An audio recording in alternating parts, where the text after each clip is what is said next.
Deportation or indefinite detention? That's the choice facing nearly 40,000 African refugees in Israel. Prime Minister Benjamin Netanyahu calls them infiltrators. Is this action even legal? This is Inside Story.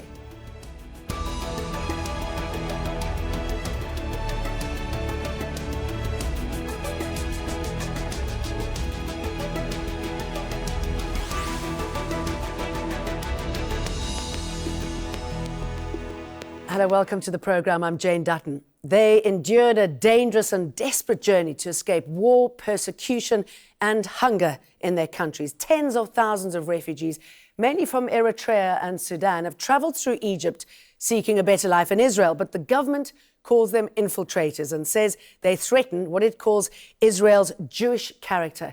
It's begun issuing deportation orders to the tens of thousands of African refugees and warning them either accept money and a plane ticket home or risk being jailed.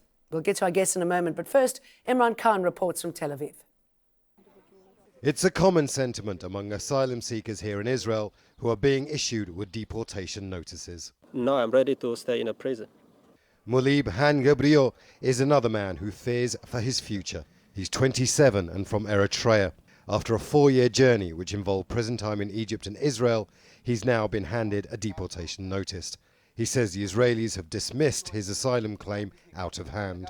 He's being held at the Holot detention center where Al Jazeera interviewed him. They don't even interview me. I don't know why they given me rejection. I just applied them that I came to here in search of protection. You know, I am not coming to here in search of work. You know, the government called us illegal migrants. The government called us infiltrators.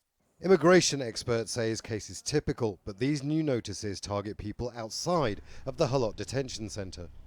Michelle Manspicer works for an organization that helps asylum seekers and refugees in Israel. We obviously have a problem with having to send out the refugees and asylum seekers to Rwanda or Uganda or even leaving Israel.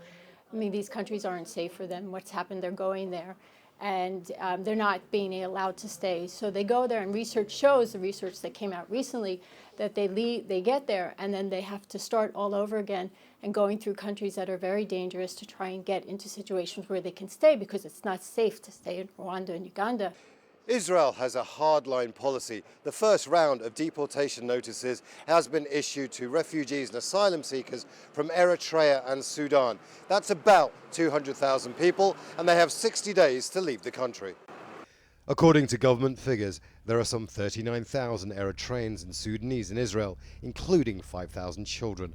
Single men are held here at the Holot detention center, and they were among the first to receive the deportation notices. Others sleep rough in parks like this one in Tel Aviv. Deportation notices will not be issued to women, children, fathers of children, or anyone recognized as a victim of slavery or human trafficking. But international groups say Israel's deportation policy could be violating international law.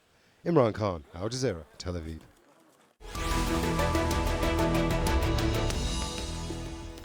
For many migrants and refugees, Israel is often seen as a bridge to Europe, and its strong economy makes it appealing to those searching for a better life. Most of these refugees have fled from war or forced military service in their countries. We're talking nearly 60,000 people who are being turned away. The Israeli government says it has already expelled about 20,000. Since 2005, thousands of Africans have entered Israel illegally through its border crossing with Egypt. But the government has since built a wall to keep people out. And those who do make it into Israel are not welcome by the government. Well, let's bring in our guests now in West Jerusalem. We have Robbie, Sabel, professor at the Hebrew University of Jerusalem in Tel Aviv, Sigal Rozen, head of public policy at the Tel Aviv-based Hotline for Refugees and Migrants, and in Geneva, William Spindler, spokesman for the United Nations High Commission for Refugees. But before we get to our panel, let's speak to an Eritrean refugee who's seeking asylum in Israel. His name is Teklit Michael, and he joins us on Skype from Tel Aviv. Teklit Michael, very good to have you with us. So the day has arrived. What are you going to do when your deportation papers arrive? Thank you for having me first. First of all, I have no choice. I have to go to prison instead of go to deport myself to Rwanda or Uganda because, as I said, I am asylum seeker and they ask asylum in Israel, not in other countries. Even Israel is sending asylum seekers to Rwanda and Uganda in the form of migrant workers, not as asylum or not as refugees. So me personally and other refugees are not sending to Uganda or Rwanda for safety or for we have like protection. They are sending us as migrant to work. So I am here, I came to Israel for asylum, not to work, first of all. And how come you haven't been granted asylum? It's not just me. Thousands of people are waiting or in limbo for the last 4 years after the government gave us a chance to submit our asylum application. So the last 4 years, I get nothing especially for my asylum application.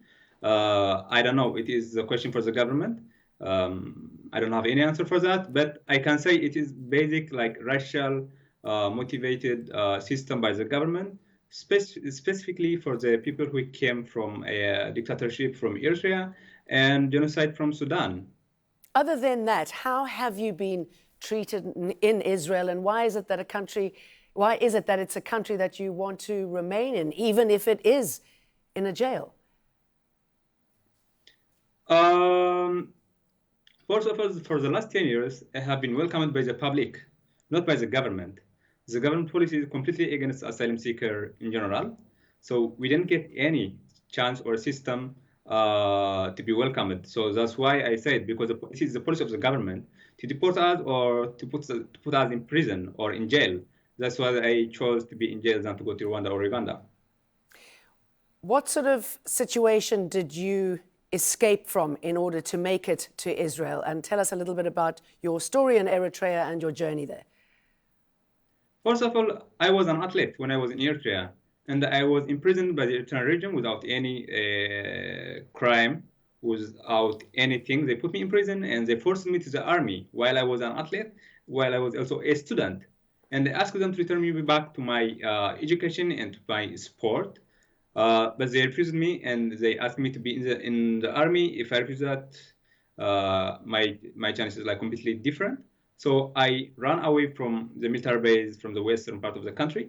And the border, when I crossed the border to Sudan, they catch me, the army from my country, and they asked me where I am going. So I told them, at that time I am leaving the country, I'm heading to Sudan, and they asked me to go with them to the prison. I told them no, because I escaped from prison, I escaped from the worst things that you can possibly imagine. And they told me, I start run away from them, and they start fire to kill me 3 times, but I escaped. And I came to Sudan. I stayed in Sudan more than a year. In Sudan, the same thing happened to me because I was not safe in Sudan. And I ran away from Sudan also in November 2007. I came to Egypt on November 2007. The same thing happened to me in Egypt also. So I was not safe in Sudan. I was not safe in Egypt. So I was running and like hiding myself to get safe and to get protected. So that's why in the first place I came to Israel. Tiklet Michael, thank you very much for telling us your story and what's been happening to you in Israel. Right, let's bring in our guest now, Sigal Rozen. I should imagine that that's a story you hear all the time. I mean, what is your response now to what is happening? It's very sad that the government of Israel came to a point that after a whole decade of really treating asylum seekers very badly, we are now at the point that Israel wants to deport asylum seekers to 2 countries that claim they have no agreement with Israel, and that 4 years during which Israel sent already 4,000 asylum seekers to these 2 countries prove that these 2 countries provide them no protection at all and just force them to continue their journey to look for refuge elsewhere. So is that why so many are deciding that they would rather face jail, stay in jail in Israel, than make that hazardous journey back? Yes, I mean, now the Israeli government is talking about forced deportation, but since 2014, Israel already sent 4,000 Eritreans and Sudanese to Uganda and Rwanda under these secret agreements. So it is a well-known fact by now, and all asylum seekers in Israel know that these two countries provide them no status and they have no possibility to stay there. And this is why people say if we have no other choice, we rather stay in the Israeli prison than go to another journey that might end with our death. William Spindler, it's not a happy picture, is it? No, we are very concerned about this policy and we have spoken out against it. Our main concern is that people who have already risked their lives to arrive in Israel, as we heard, are now sent to countries where they cannot find protection, and they will be forced to make again long, dangerous journeys, risking their lives, dying in some cases. And this is something that we have been able to verify recently when we interviewed about 80 asylum seekers from Eritrea in Italy who had been transferred under this policy by Israel to African countries, and who then traveled through countries at war, risked their lives in places like Libya, and then crossed the Mediterranean to find finally safety in Italy. And yet, knowing this, the government is pushing this onto them. What sort of conversation do you have with the government? We are in constant communication with the government. We have in the past cooperated closely with the Israeli authorities to resettle refugees out of Israel to other countries, and we have offered again to do the same thing, to find solutions for these people. What we want is something that works for everybody, that provides safety those who are fleeing war, persecution, human rights violations, and at the same time works to help Israel in the integration of refugees in that country. Israel has an obligation to provide protection to people fleeing war and persecution. We think that most of those Eritreans and Sudanese who are in Israel are refugees. They meet the criteria for the refugee definition, and therefore Israel has an obligation to provide that protection. But we stand ready to help Israel find alternative solutions for some of these refugees. Which Robbie, might Sabel, why involve does Israel also, not want to look at these alternative, excuse me, jumping in here, William, these alternative solutions posed by the UNHCR, for example, and is this action even legal? It is legal. Israel, like all other democratic states, is obliged not to send a refugee to a country where there's a well-founded fear that he'll be persecuted because of his race, religion, or political views, and Israel abides by this. Therefore, we are not sending people back to Sudan, for instance, although they came from Sudan. However, it's perfectly legal to send them to other countries who are willing to accept them. Israel does this, other countries do it. It's a tragedy of these African refugees, but tiny Israel can't solve the problem. But isn't Israel throwing them out purely because of their race and their religion? The fact that they are not Jewish, that they are black migrants? No.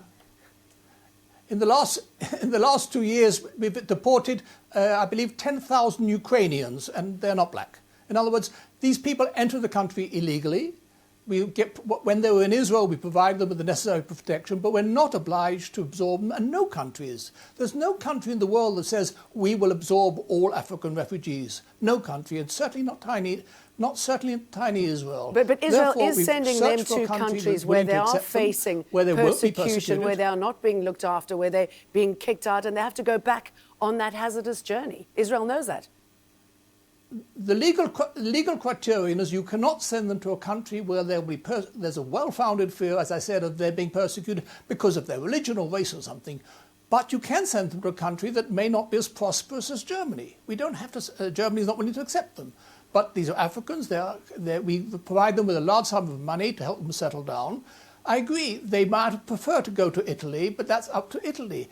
Israel, however, is perfectly entitled not to allow people who entered illegally to stay in the country. Again, provided that we don't send them to countries where they'll be persecuted. By the way, most of the people who come are escaping military service. This does not come within the definition of somebody being prosecuted for his personal views. Okay, I think Sigal wants to say something there. She works directly with these people. Sigal, jump in. You want to say something? Yes.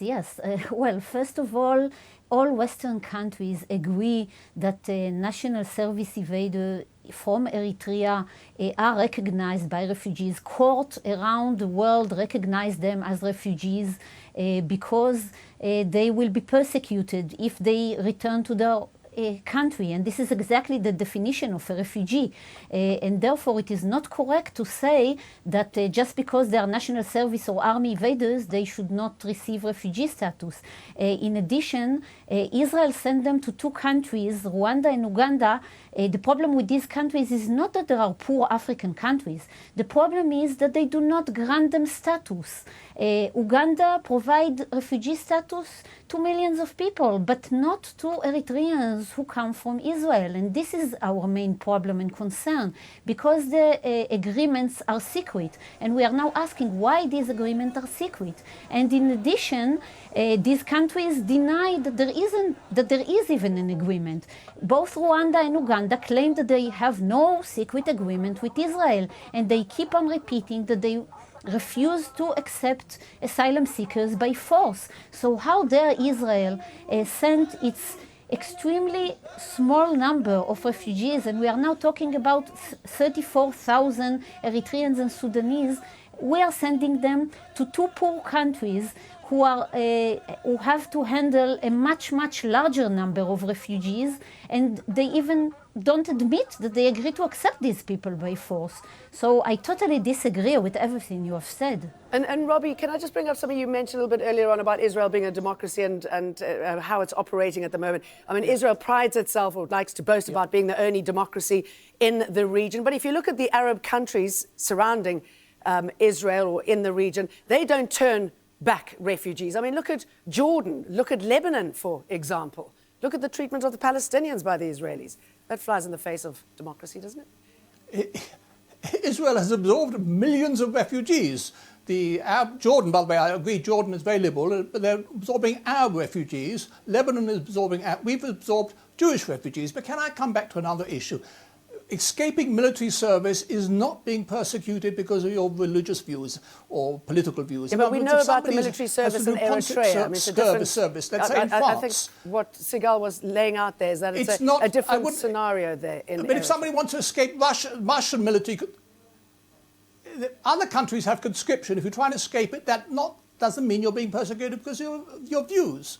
In other words, Israel accepts the fact that somebody who is being persecuted because he belongs to a certain tribe or religion, we will not return him to the country who is like to be persecuted. The fact that he's escaped military service doesn't turn him into a refugee under the convention. Nevertheless, we're not sending them back to Eritrea. We're sending back to African countries that are willing to accept them and be given them payment. But Israel cannot absorb all these refugees. I know it would be nice if I could say, yes, all the refugees from Africa who wish to can come and live in Israel. I'm afraid we're a tiny little state. We can't do it.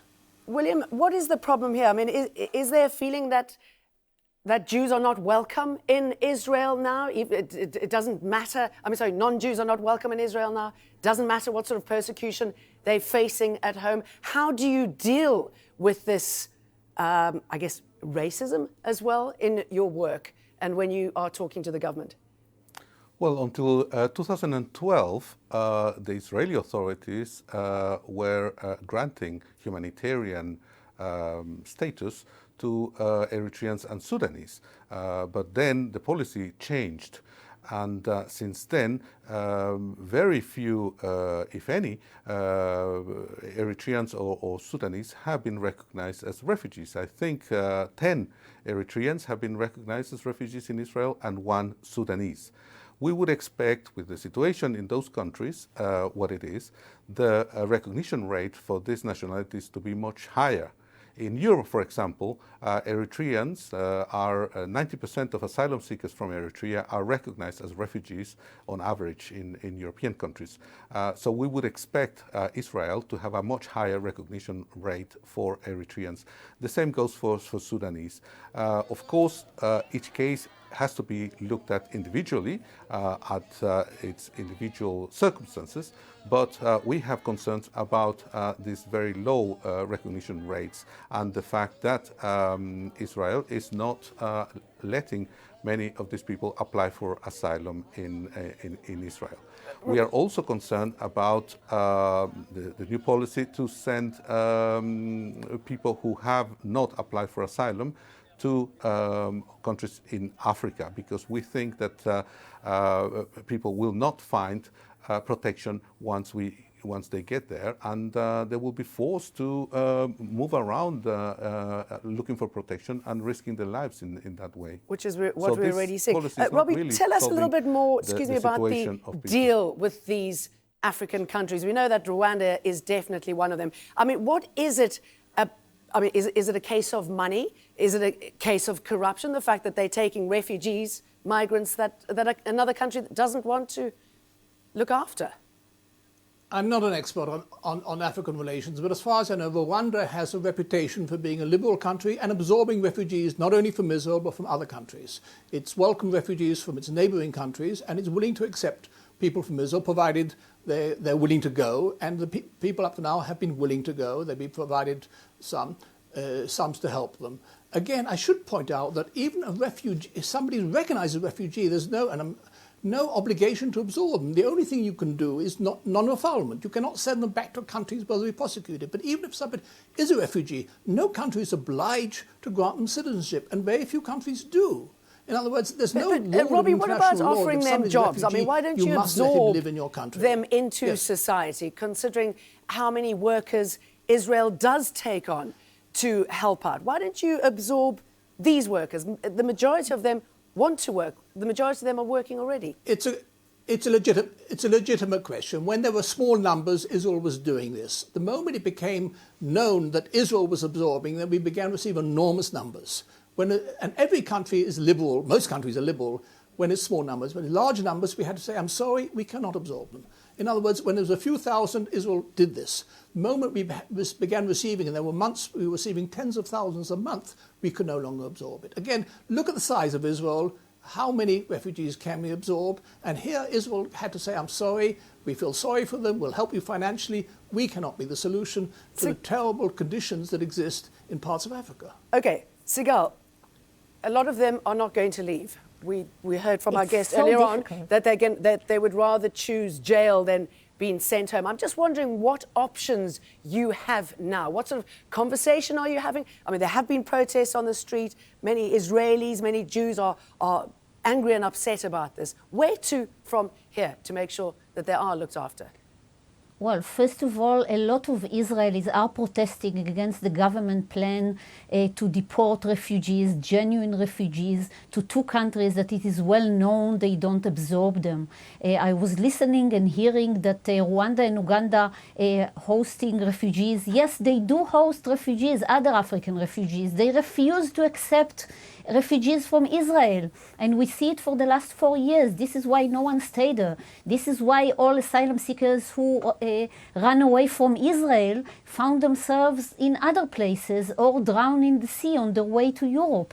We are doing our best to convince the government of Israel that there are many Israelis voters who care about these asylum seekers, who want them to stay with us, who don't want to send them back to send them to places where their life might be in danger. In addition, we still hope that the High Court of Justice will assist us in persuading the Israeli government that what it's doing is illegal, and it is illegal. It is totally illegal to send an asylum seeker, a refugee that Israel didn't check his request, to a country that doesn't grant him any status, that force him to continue risking his life and trying to find a refuge elsewhere. And we are hopeful that we will be successful. Sigal Rozen, with those final words, thank you very much. Thank you too to Robbie, Sabel and William Spindler. And thank you for watching. As always, you can see the program again anytime by visiting our website, aljazeera.com. And for further discussion, go to our Facebook page. That's facebook.com/AJ Inside Story. You can also join the conversation on Twitter. Our handle is @AJ Inside Story. Mine is @Jane Dutton. Goodbye for now.